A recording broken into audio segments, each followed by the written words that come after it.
రేవంత్ రెడ్డి ఆయన ఇంటి పేరు యనుమల రేవంత్ రెడ్డి అంటారు. కానీ నాకు అనిపిస్తుంది ఆయన యనుమల రేవంత్ రెడ్డి కాదు, కోతల రేవంత్ రెడ్డి. ఏ పథకం చూడు కోత పెట్టుడే. అరే కేసీఆర్ గారు ఉండంగా పంటకు రైతు బంద్ వేసిండు. నీకు ఓఆర్ఆర్ లోపల ఉంటే అయ్యా, రంగారెడ్డి జిల్లాలకు అయ్యా, మేడ్చల్ జిల్లాలకు బంద్ పెడతా, పటాన్ చెరువులకు ఎగబెడతా ఇట్లా అన్నాడు ఆ కేసీఆర్ ఎప్పుడన్నా?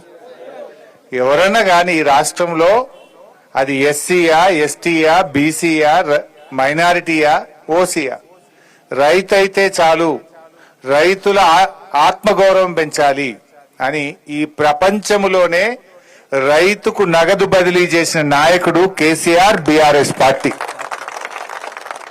రేవంత్ రెడ్డి వచ్చినాక ఇప్పుడు ఏమంటుండు, నేను పటాన్ చెరువు మీద, ఆయనకు నాకైతే అర్థం కాలేదు, పటాన్ చెరువు మీద ఎందుకు పగబట్టిండో నాకు అర్థమైతలేదు రేవంత్ రెడ్డికి. ఏం అన్యాయం చేసింది నీకు పటాన్ చెరువు? ఇవాళ పటాన్ చెరువు మీద పగబట్టినావు, రంగారెడ్డి జిల్లా మీద పగబట్టినావు, మేడ్చల్ జిల్లా మీద పగబట్టినావు. ఈ ఓఆర్ఆర్ లోపల ఇప్పుడు 2 లక్షల ఎకరాలకు రైతు బంధు ఎగబెడతా అంటుండ్రు.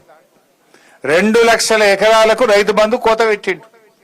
మన పటాన్ చెరువు నియోజకవర్గంలో 22,000 మంది రైతులకు ఇవాళ రైతు బంధు ఇస్తలేడు. 22,000 మంది రైతులకు ఇవాళ రైతు బంధు అని మోసం చేస్తుండ్రు రేవంత్ రెడ్డి. నేను అడుగుతా ఉన్నా, ఏం తప్పు చేసిండు? పంట వంటలేదా? వచ్చి చూడు, మరి నాట్లు వేస్తుందా లేదా, పంటలు వండిస్తుందా లేదా, వచ్చి చూడు. రాష్ట్రం అంతా రైతులకు ఇస్తా అంటావు, మేడ్చల్లోకి ఇయ్యా, రంగారెడ్డి జిల్లాకి ఇయ్యా, సంగారెడ్డి జిల్లాకి ఇయ్యా అంటే ఇదేం పద్ధతి?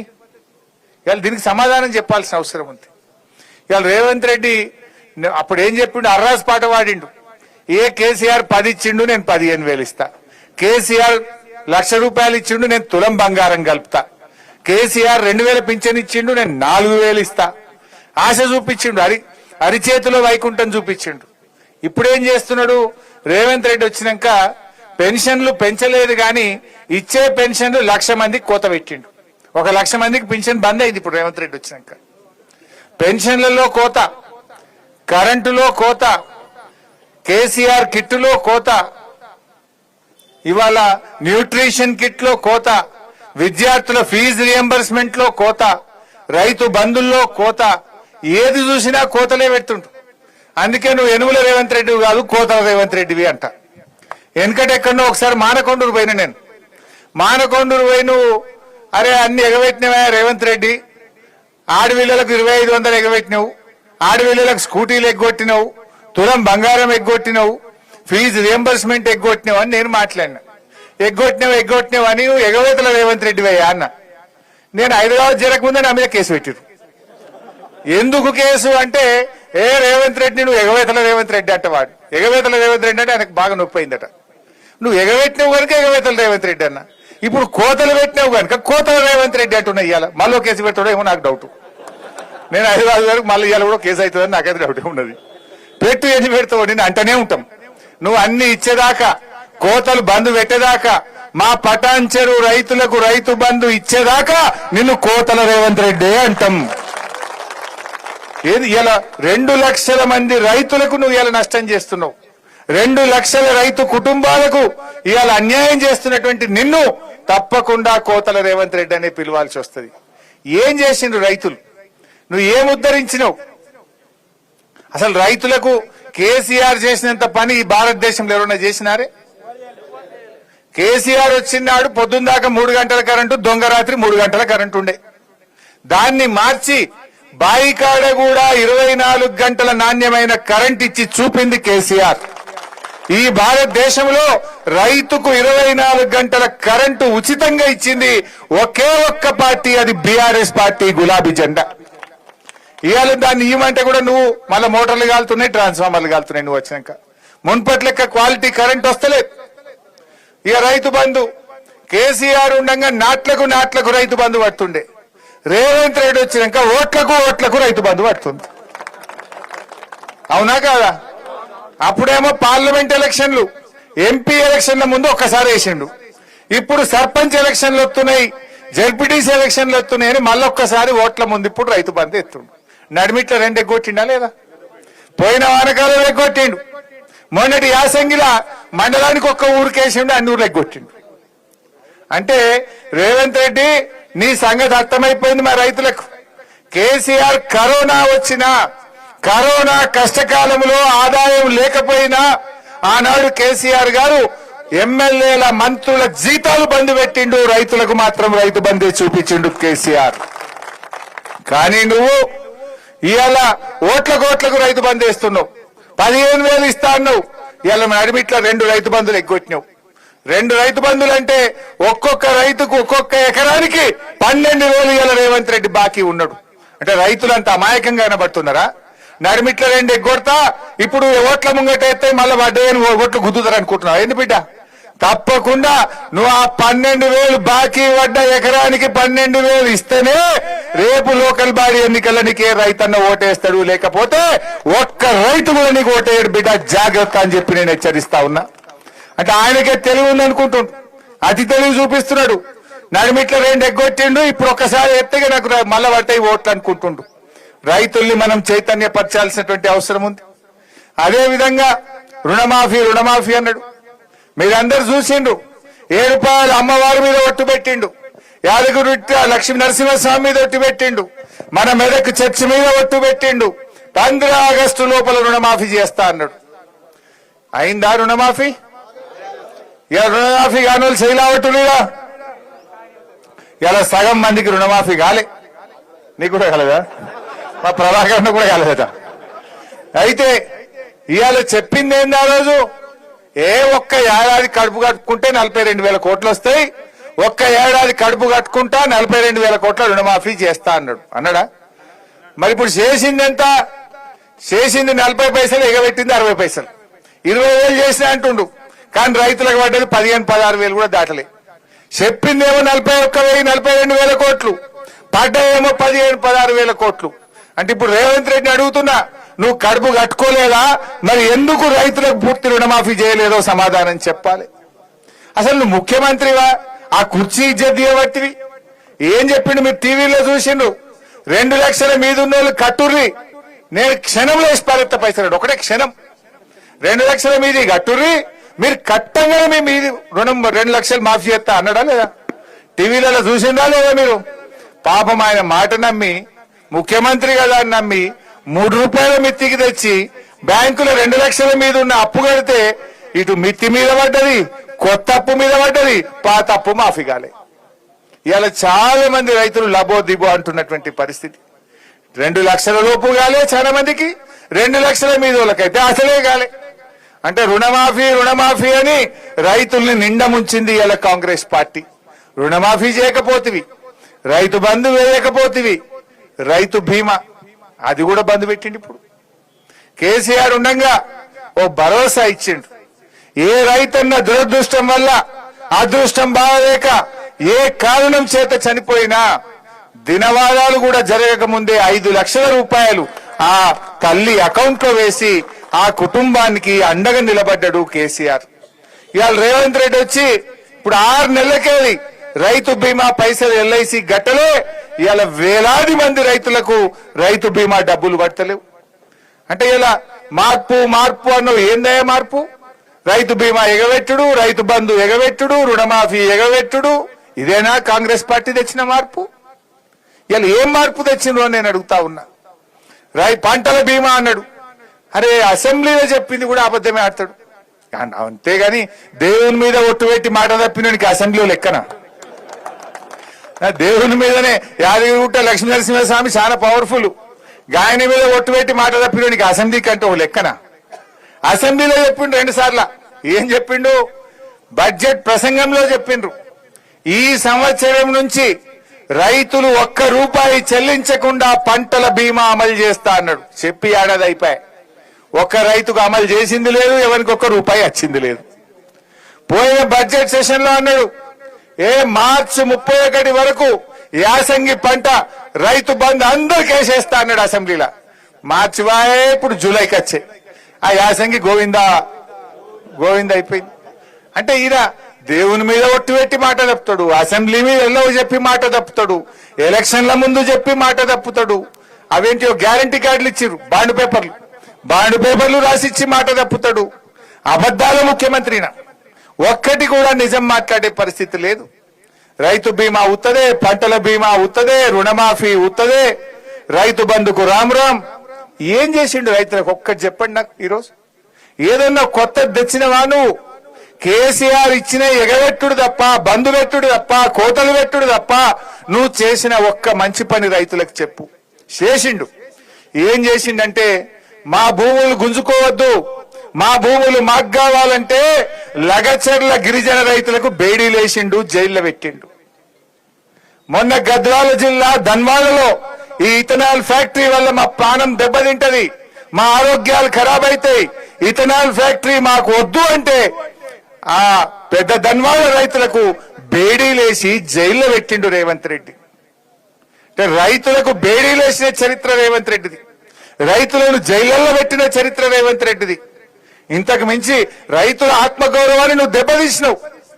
దేశానికి అన్నం పెట్టే రైతు చేతులకు బేడీలేసిన రేవంత్ రెడ్డికి ఈ రాష్ట్ర రైతులందరూ కలిసి గుణపాఠం చెప్పాలని చెప్పి నేను ఈరోజు కోరుతా ఉన్నా. ఏ రకంగా మనసు వచ్చింది? మా భూములు లాక్కోవద్దు అంటే లంబాడి రైతులకు బేడీలేస్తావా? మా భూములు లాక్కోవద్దంటే బీసీ రైతులకు పెద్ద ధన్వాళ్లలో బేడీలేస్తావా? ఇదేనా రైతు రాజ్యం? ఇదేనా రైతులను ఉద్ధరించేది? ఇవాళ దీనికి సమాధానం చెప్పాల్సిన అవసరం ఉంది. రాష్ట్రంలో ఏం రాజ్యం నడుస్తుందంటే రైతు రాజ్యం అంటే రేవంత్ రెడ్డి. నాయన రేవంత్ రెడ్డి రాష్ట్రంలో నడుస్తున్నది కేడీల రాజ్యం, బేడీల రాజ్యం నడుస్తుంది. రైతు రాజ్యం కేసీఆర్ జమానాలో నడిచింది. అంతెందుకే, సింపుల్ ఒక ముచ్చట చెప్తా. 10 ఏళ్లు కేసీఆర్ ఉన్నప్పుడు ఇదే జిన్నారం మండలంలో అరే ఎవరైనా భూమి అమ్ముతారా అని మన చుట్టూ తిరిగిరు. 2 కోట్లకి ఇస్తాం, 3 కోట్లు ఇస్తాం అన్నాడు. అరే ఇంట్లో బిడ్డ పెన్లు ఉన్నాయి కదా తీసుకో అంటే వద్దుపో అని వాడంటుండు.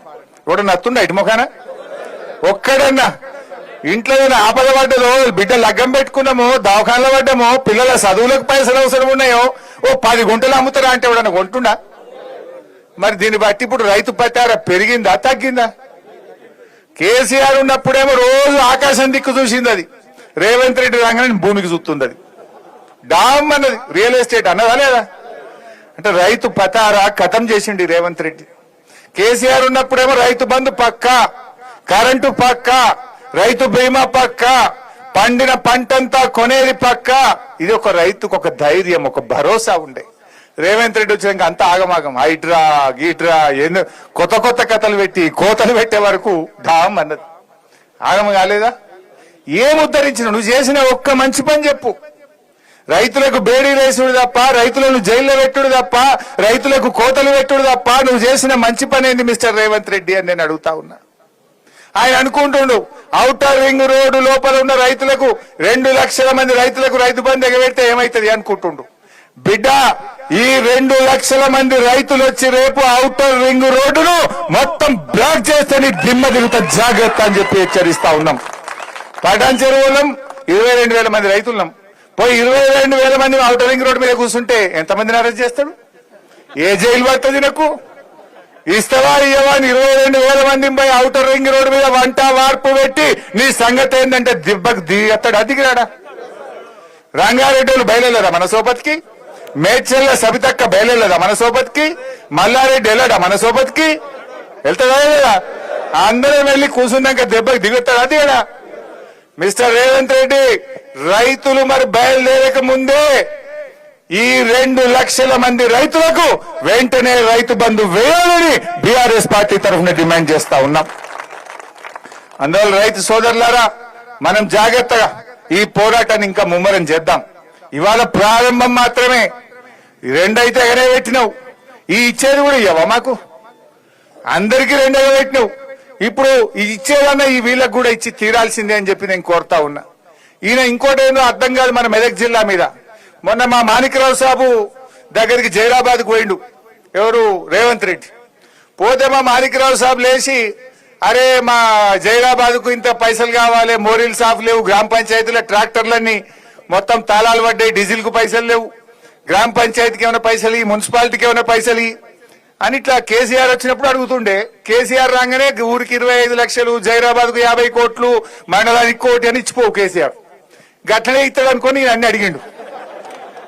1 రూపాయి ఇస్తే ఒట్టు, 1 పైసా జైరాబాద్కి వస్తే ఎమ్మెల్యే గారు అడిగితే ఒక్క రూపాయి కూడా ఇవ్వలే. ఇక పటాన్ చెరువు మీద పగబట్టిండు, ఇంత రైతు బంధు కోత పెట్టిండు. కొత్త ఇచ్చుడు లేదు కానీ కేసీఆర్ ఇచ్చిన ఈ కోతలు పెట్టుడు, క్యాన్సిల్ చేసుడు, బంధు పెట్టుడు, ఇగో ఇది కథ నడుస్తా ఉన్నది.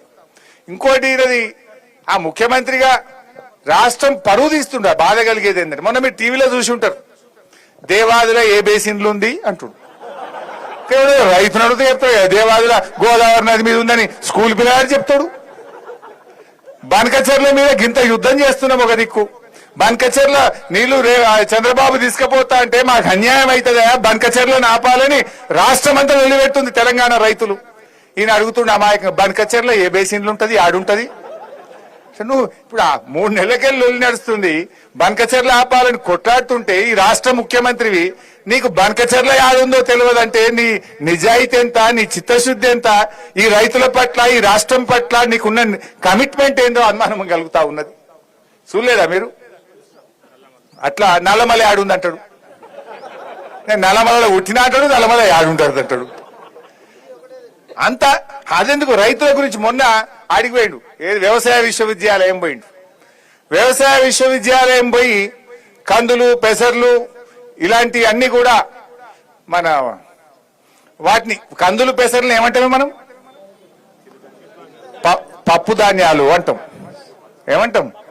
పప్పు ధాన్యాలు అంటాం. ఈ కొర్రలు, రాగులు, సజ్జలు వీటిని ఏమంటాం? చిరుధాన్యాలు అంటాం. మిల్లెట్స్ అంటాం. రేవంత్ రెడ్డి ఏమన్నాడు మొన్న, ఆడికి పోయి కందులు, పెసర్లు ఇవన్నీ కూడా మిల్లెట్స్ ఇలాంటి పంటలు బాగా పండించాలి అన్నాడు. ఎవరి ముంగట అన్నాడు? పోయి ఆడ వ్యవసాయ విద్యార్థుల ముందు అన్నాడు. ఆ పిల్లలంతా ఇదేంద్రబాయ్ మిల్లెట్లు అంటే మరి నిన్నదాకా మేము రాగులు, సజ్జలు, కొర్రలని చదువుతుంది, ఈయన వచ్చి కందులు, పెసర్లు, మిల్లెట్లు అంటాడు, ఇదేంద్రబాయ్ అని చేతిలో పెట్టుకున్నారు. ఎక్కడి కథ, ఏం కథ ఇది? పరిశాలిగా ఆగమాగం జగన్నాథం, ఒక్కటన్నా చక్కలేదు. తెలియకపోతే సపరే కూర్చోవాలి, తెలిసినట్టు ఏందో మాట్లాడబోతారు. నీ ఇజ్జత్ పోతావే కానీ రాష్ట్రం పరుగు పోతుంది కదా. తెలంగాణ ముఖ్యమంత్రికి ఏం తెలియదట, గిట్లా మాట్లాడుతుండంటే మన ఇజ్జత్ ఏమైనా ఉంటుందా ఈ రాష్ట్రంది? ఈ రకంగా తయారైపోయింది. ఏమన్నంటే తిట్టుడు తప్ప ఇంకోటి తెలియదు. నేను మొన్న ఏదో జ్వరం వచ్చింది పోయి, మనిషికి రోగం రాదా అంటే జ్వరం రాదా, నేను దవాఖానలో పట్టే దాని మీద కూడా మాట్లాడుతూ ఈయన దవాఖానలో పడ్డాడు అంటాడు, ఈయన ఇంత పొడుగు ఉన్నాడు అంటాడు. నేనేం చేయాలి? దేవుడు నాకు పొడుగు ఇచ్చిండు, నీకు పొడుగు ఇచ్చిండు. నువ్వు తలకాయ కిందికి పెట్టి కాలు మీదకి పెట్టి గుంజినాను పొడుగు కావు. ఊకే నా మీద పడి ఎందుకు ఎడతావా రేవంత్ రెడ్డి? నువ్వు హరీష్ రావు పొడుగు ఉన్నాడు, హరీష్ రావు ఏమో నేనేం చేయాలి భయ్? దేవుడు నాకు పొడుగు ఇచ్చి నీకు పొడుగు ఇచ్చిండు, మరి నా మీద పడి ఎడతాడు ఊకే. అంటే ఒక సైకో టైప్ అయిపోయిండు. ఈ రకంగా ఇవాళ ఏమనంటే కేసు, ఇవాళ అనవసరంగా మన కౌశిక్ రెడ్డిని అరెస్ట్ చేసిండు. ఆ అరెస్ట్ కూడా ఎట్లా చూసి ఇవాళ శనివారం, రేపు ఆదివారం కోర్టు ఉండదు. ఇప్పటికీ 10 సార్లు తిట్టింది కోర్టు, నువ్వు ఈ శుక్రవారం రాత్రి శనివారం పూట అరెస్ట్ చేయకు, నువ్వు కావాలని వేస్తున్నావు బిడ్డ అని హైకోర్టు మొటికాయ వేసింది పోలీసు వాళ్ళకు. కానీ మళ్ళీ చూసి నిన్న శుక్రవారం రాత్రి 12 గంటలకు మన కౌశిక్ రెడ్డి ఎమ్మెల్యేని అరెస్ట్ చేసిండు. ఏం చేసిండు కౌశిక్ రెడ్డి? కౌశిక్ రెడ్డి రేవంత్ రెడ్డి తప్పులను ఎత్తి చూపిండు, గట్టిగా మాట్లాడిండు, పోరాడిండు. బీఆర్ఎస్ ఎమ్మెల్యేలను గుంజుకుంటే వాళ్ళ మీద గట్టిగా పోరాటం చేసిండు. బిడ్డ రాజీనామా చేయండి రాబాయ్ అని కొట్లాడిండు. ఆ కౌశిక్ రెడ్డి గట్టిగా అడుగుతుండని ఆయన మీద పగబట్టి నిన్న రాత్రి 12 గంటలకు దొంగ కేసు పెట్టి, ఫాల్తు కేసుల అన్యాయమైన సెక్షన్లు, నాన్ బౌలబుల్ సెక్షన్లు పెట్టి ఇవాళ ఆయనను అరెస్ట్ చేసి జైల్లో పెట్టిండు. ఏమైనా మర్డర్ చేసిండా? ఎవరినైనా చంపిండా? ఏమైనా మోసం చేసిండా? ఇవాళ ఒక ఫాల్తు కేసులో, అక్రమ కేసులో ఇరికిచ్చి ఇవాళ ఆయనను జైల్లో పెట్టే ప్రయత్నం చేస్తాడు.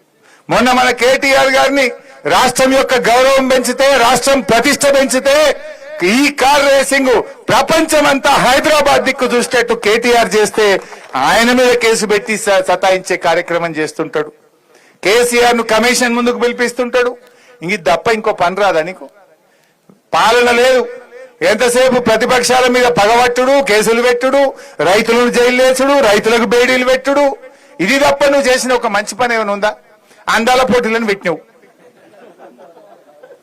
అసలు ఈ ఒక విషయం తెలవాలి మీకు, ఈ కార్ రేసింగ్ ఏమో అన్ని రాష్ట్రాలు పోటీ పడ్డాయి. మహారాష్ట్ర ముఖ్యమంత్రి షిండే, అరే ఇది మా బాంబేలో పెట్టాం ఈ కార్ రేసింగ్, మా దగ్గరికే రావాలని ఆయన అడిగిండు. గుజరాత్ ముఖ్యమంత్రి మా దగ్గర రావాలని అడిగిండు. బెంగళూరు ముఖ్యమంత్రి మా దగ్గర రావాలని అడిగిండు. అందరినీ కాదని పోటీపడి కేటీఆర్ గారు దాన్ని హైదరాబాద్ కు తెచ్చిండు. ఈ అందాల పోటీ ఎవడు మాకొద్దన్నాడు. ఇది మేం చేయమంటే మేం చేయం, మేం చేయమంటే మేం చేయమంటే ఎవరు చేయమంటే రేవంత్ రెడ్డి దిక్కైండు. దాన్ని తెచ్చి నేనేందో ఉద్ధరిస్తా అంటే మొత్తం ఇజ్జత్మానం పోయింది రాష్ట్రంది. ఏమైందో మీకు తెలుసు కదా. దాని ఏదో దాచిపెట్టుండు. దాని మీద 3 మహిళా పోలీస్ అధికారులతో కమిటీ చేసిండ్రు. సీసీ ఫుటేజ్ అంతా ఎత్తికిండ్రు. రేవంత్ రెడ్డి చుట్టూ ఉండే 2 నాయకులే ఆ మిస్ ఇంగ్లాండ్ పట్ల మిస్బిహేవ్ చేస్తే ఆమె తిట్టి పోటీల నుంచి విరమించుకొని ఇంగ్లాండ్ కి వెళ్లిపోవడం. ఈ రాష్ట్రం పరువు తీసిండు రేవంత్ రెడ్డి, దేశం పరువు తీసిండు ఇవాళ రేవంత్ రెడ్డి గారు. నువ్వు చేసిన ఉద్దారకం ఏంటంటే ఇజ్జత్ తీసుడు తప్ప చేసిందేం లేదు. మిల్లెట్స్ కు పప్పు ధాన్యాలకు తేడా తెలియదు, దేవాలయ ఏ బేసిన్ లో ఉందో తెలియదు, అందాల పోటీలు పెట్టి ఇట్లా ఇజ్జత్ తీస్తేవి. ఏంది నువ్వు చేసింది? ఇవన్నీ కూడా మనకు తెలుస్తలేవా? కానీ ఇక్కడ ఒక్కటి మాత్రం అర్థమైంది. నిన్న మొన్న ఈ రాష్ట్రంలో ఏ సర్వేలు చూసినా కూడా అందరూ మళ్ళా కేసీఆర్ రావాలి, గాయననే మంచిగా ఉన్నాడు అనేటువంటి మాట వచ్చింది. రేవంత్ రెడ్డి కూడా చెప్పకనే చెప్తాడు. నిన్న ఢిల్లీలో ఏదో చిట్ చాట్ పెట్టిండు. అలా అంటాడు, బీఆర్ఎస్ ఎక్కడుంది భయ్ అంటాడు. బీఆర్ఎస్ పని అయిపోయింది అంటాడు. బీఆర్ఎస్ లేనే లేదు అంటాడు. కానీ కళ్ళు మూస్తే కేసీఆర్ యాదికొస్తాడు, కళ్ళు తెరిస్తే కేసీఆర్ యాదికొస్తాడు. అసలు రేవంత్ రెడ్డి మైకి ముంగ నిలబడితే కేసీఆర్ ముచ్చట తీయకుండా ఉపన్యాసం ఉంటుందా? బీఆర్ఎస్ లో దలవకుండా ఆయన మాట మాట్లాడతాడా? మరి అయిపోయిందంటే ఎందుకు ఊకెదలుతున్నాను? ఎందుకు నీకు అంత భయం పట్టుకున్నది? ఆయనకు తెలుసు ఖచ్చితంగా మళ్ళా వచ్చేది గులాబీ జెండే బీఆర్ఎస్ పార్టీ అని ఆయనకు అర్థమైంది. ఆయన మనం తిట్టకుండా ఎప్పుడైనా మాట్లాడతాడా? అసలు చక్కగా ఒక పాలసీ మీదనో, ఒక మంచి పని మీదనో, ఒక ముఖ్యమంత్రిగా ఒక విధానం మీదనో ఎన్నడన్నా ఒక్కనాడు మాట్లాడతాడే? తిట్టుడు తప్ప కేసీఆర్ ను దలవకుండా ఆయన ఎప్పుడన్నా మాట్లాడతాడా అని నేను అడుగుతా ఉన్నా. ఆయన మనకు అర్థమైపోయింది. మనకు ఎవరో చెప్పాల్సిన అవసరం లేదు. రేవంత్ రెడ్డికే నిద్రలో కూడా కేసీఆర్ బీఆర్ఎస్ పార్టీ యాదికి వస్తుంది ఆయనకు. అంటే మళ్ళీ వచ్చేది బీఆర్ఎస్ పార్టీ. మీ ఊర్లలో చూడండి. ఇప్పుడు మొన్న నాకు ప్రభాకర్ వీళ్ళు చెప్తుండే, మా గోవర్ధన్, చాలా ఊర్లలో ట్రాక్టర్లలో డీజిల్ కు పైసలు లేక జాకీలు ఎక్కిచ్చిరట. కేసీఆర్ ఉండగానే రోజు ట్రాక్టర్ వచ్చి చెత్త తీసుకుపోతుండే. రోజు చెత్త తీసుకుపోయి గ్రామాలు శుభ్రంగా చేసిండు. ప్రతి ఊరికి వైకుంఠధామము, dump yard, tractor, trolley, tanker, అన్ని ఊర్లలో బ్రహ్మాండమైన చెట్లు, నర్సరీ మనం చేసినాం. ₹1 ఇయ్యక గ్రామ పంచాయతీల్లో పనిచేసే సఫాయి కార్మికులకు 3 నెలల జీతాలు లేక ఇప్పటికీ చాలా ఊర్లలో డీజిల్ కు పైసలు లేక వారంకి ఒక్కనాడు ట్రాక్టర్ నడుపుతుర్రు, 3 వద్దలకు ఒక్కనాడు నడుపుతుర్రు. పెట్రోల్ పంపోడిగా 6 నెలలైంది ఉద్దర వసూడు బంద్ చేసిండు ట్రాక్టర్లకు. నీ పరపతి ఆడికి వచ్చిందంటే రేవంత్ పాలనలో కేసీఆర్ ట్రాక్టర్లు కొని పెడితే అలా డీజిల్ కూడా శాత కాక అవి మూలకు పడే పరిస్థితి వచ్చింది రేవంత్ పాలన. ఈ రకమైన పరిస్థితి వచ్చింది. సరే, ఏది ఏమైనా అన్ని అర్థమైనాయి ప్రజలకు. ఎందుకంటే కేసీఆర్ చేయగలిగింది ఎట్లా, నువ్వు చేయలేకపోతున్నావు ఎట్లా? ఇవాళ నువ్వు నీ హయాంలో అన్ని తగ్గుముఖమే, రాష్ట్ర ఆదాయం కూడా తగ్గుముఖం పట్టింది. నీకు పాలన చేయలేక పరిస్థితి ఏర్పడ్డటువంటి పరిస్థితి ఉంది. బట్ ఏది ఏమైనా రైతు సోదరులారా, మీరు గట్టిగా ఉండండి. అవసరమైతే సంగారెడ్డి కలెక్టరేట్ ముట్టడి పెడదాం, అవసరమైతే మన ఓఆర్ఆర్ ను దిగ్బంధం చేద్దాం. మీ అందరికీ పటాన్ చెరువులోని 22,000 మంది రైతులకు, ఓఆర్ఆర్ లోపలున్న 2 లక్షల మంది రైతుల కోసం బీఆర్ఎస్ పార్టీ అవిశ్రాంత పోరాటం చేస్తుంది. రైతులకు వచ్చేదాకా కూడా ఈ కాంగ్రెస్ పార్టీని విడిచిపెట్టేదే లేదని చెప్పి కూడా వివరిస్తూ, మరి అదేవిధంగా ఈ గుమ్మడిదలలో 170 ఎకరాల భూమి 109 సర్వే నంబర్ విషయం కూడా గోవర్ధన్ చెప్పిండు. నేను గతంలో కలెక్టర్ గారితో మాట్లాడినా, తప్పకుండా ఈ గుమ్మడిదల 109 సర్వే నంబర్ రైతులకు కూడా బీఆర్ఎస్ పార్టీ అండగా ఉండి వాళ్ళకు న్యాయబద్ధంగా రావాల్సిన డబ్బులు వచ్చేదాకా కూడా మీకు సంపూర్ణమైన సహకారం అందిస్తామని కూడా తెలియజేస్తూ, ఈనాటి రైతు ధర్నాకు వచ్చిన రైతు సోదరులకు, దీన్ని దిగ్విజయం చేసిన కార్యకర్తలకు అందరికీ హృదయపూర్వక ధన్యవాదాలు తెలియజేస్తూ జై తెలంగాణ. అందరికీ 2,000 పింఛన్ ఇచ్చిండు, నేను 4,000 ఇస్తా ఆశ చూపించిండు. అరిచేతిలో వైకుంఠం చూపించిండు. ఇప్పుడు రంగారెడ్డి జిల్లాలకు వెయ్యా, మేడ్చల్ జిల్లాలకు బంద్ పెడతా, పటాన్ చెరువులకు ఎగబెడతా, ఇట్లా అన్నాడు ఆ కేసీఆర్ ఎప్పుడన్నా? ఎవరన్నా కానీ ఈ రాష్ట్రంలో అది ఎస్సీయా, ఎస్టీయా, బి